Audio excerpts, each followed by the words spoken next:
Namaste, my name is Vikrant Sawant, and today I'm going to actually talk about 10 myths about the yoga practice that really stops you from taking up the practice. And I'm sure one of these things that you must have come across. So, what are those 10 myths that's stopping you from taking up the practice? Let's go and discuss them. Myth number 1: yoga is demonic.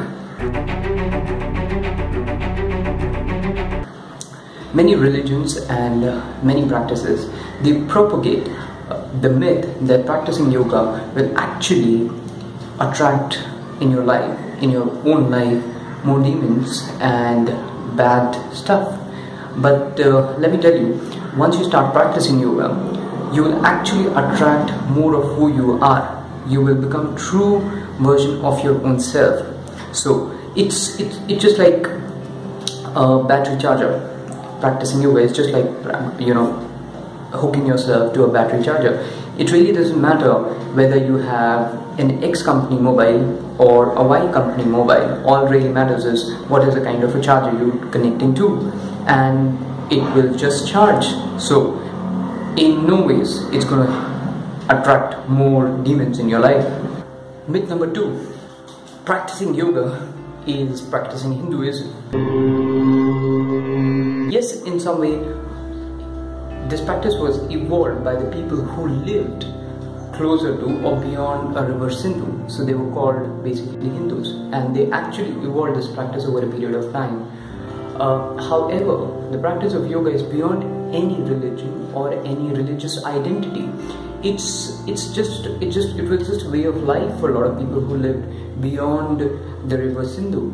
In fact, when people call that they're Hindus, they are not even saying that they follow any certain ism, because being a Hindu doesn't even mean that you have any religion. It's just a culture, it's just a cultural identity. And people who practice yoga, they practice their own culture. So it is not religion, it is not any ideology, it's just a way to lead your better life. So if that really makes you practice Hinduism, then it's still a myth, because it's not a religion. Myth number 3: yoga is only practice of asanas. In fact, asana is one of the 8 limbs of yoga. You also have the discipline of niyama. You have niyama, then you have asana, then you have pranayama, then you have dharana, dhyana, pratyahara, and then you have something called as samadhi.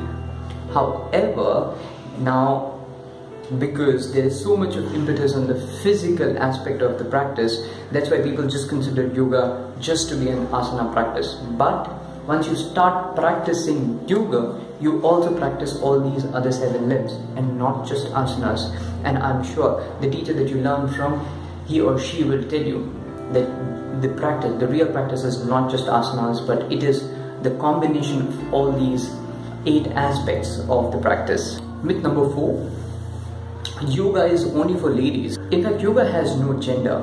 It has no caste, no creed, no religion. The fact is that anyone who is wanting to know oneself, one's true identity, and really experience one's true potential, that person should be able to go ahead and practice yoga. So it really doesn't matter if you're a man or a woman. If you really want to explore your true potential, you can go ahead and practice yoga. So it's not just for ladies. The other important thing is, if you go back a little into the history, specifically in the Indian history, you will see that most of the people who would practice yoga in the earlier time, they were all men. So it's a big myth that this practice is only for ladies. The 5th myth: yoga is only for flexible people. In fact, today yoga is just associated with practice of only asanas and only the physical aspect of yoga. If you really look at the practice only from that perspective, even that perspective is wrong, because anyone can actually go ahead and take up the practice. A person who is very rigid in the mind or rigid in the body can also practice yogic techniques.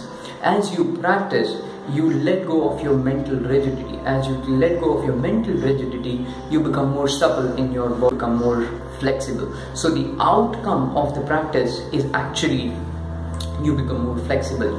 However, you don't need to be super flexible to take up the practice. And the other thing that you need to really keep in mind is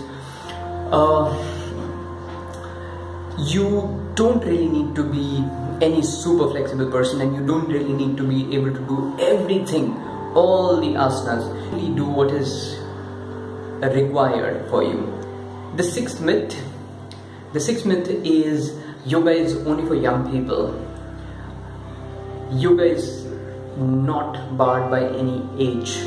So irrespective of what age you are, you can practice yoga. So it really doesn't matter if you are a 7-year-old or a 70-year-old, 8-year-old or an 80-year-old. All you need to be is you need to be able to actually give your mind and your body first to the practice, and the rest of the things really follows. So do you really need to be absolutely full young adult to be able to go ahead and practice? The answer is no. Myth number 7, yoga is only for weight reduction. If you're using this tool called yogic techniques only for weight reduction, it's like owning a plane and using it just as a car. So when I say that, yes, when you start practicing the yogic techniques, the side effects of yoga is that you start to lose what you don't really need. You start to actually have more control on your tongue, you start to eat lesser, you don't need so much of food. But that's just the side effects. The real effect is that you begin to have more control on your mind, because you are practicing something that's really got to do with your mental abilities through your physical plane. So yes, yoga will help you reduce some amount of pounds. The 8th myth about the yoga practice is you got to be a vegetarian, or you should not be a meat eater. And then there is a lot of thoughts around this, but frankly, for you to really start your practice and to actually progress on the practice, you don't need to have any particular kind of a diet. You can eat whatever you like. However, as you go and as you evolve in your own practice, your dependency on the meat, or your dependency on the food that's really what's really called as tamasic food, it really reduces. Myth number 9. Yoga requires you to first actually give up any sort of an addictions that you have. So the addiction to alcohol, addiction to cigarettes, addiction to nicotine, caffeine, or any sort of an addiction that you might be having. The prerequisite, and a lot of people think that the prerequisite is that you should first give up and then start practicing. However, it's reverse. Once you start practicing, what really happens is you will automatically, actually, your dependency on these substances will reduce, and eventually you will not really need them. However, that's not really the prerequisite for you to be able to go ahead and start your practice and start your journey on yoga. Just start. What is not serving you and what is really taking your energy away will automatically get away from your way, because you will have more willpower, and that will really help you to get rid of your addictions if you have any. Myth number 10, you got to be celibate if you're going to practice yoga. That is, you got to be brahmachari and not really have you shouldn't be a householder. And that's also another big myth that people have, that you can't have a normal household family if you're going to be on the yogic path.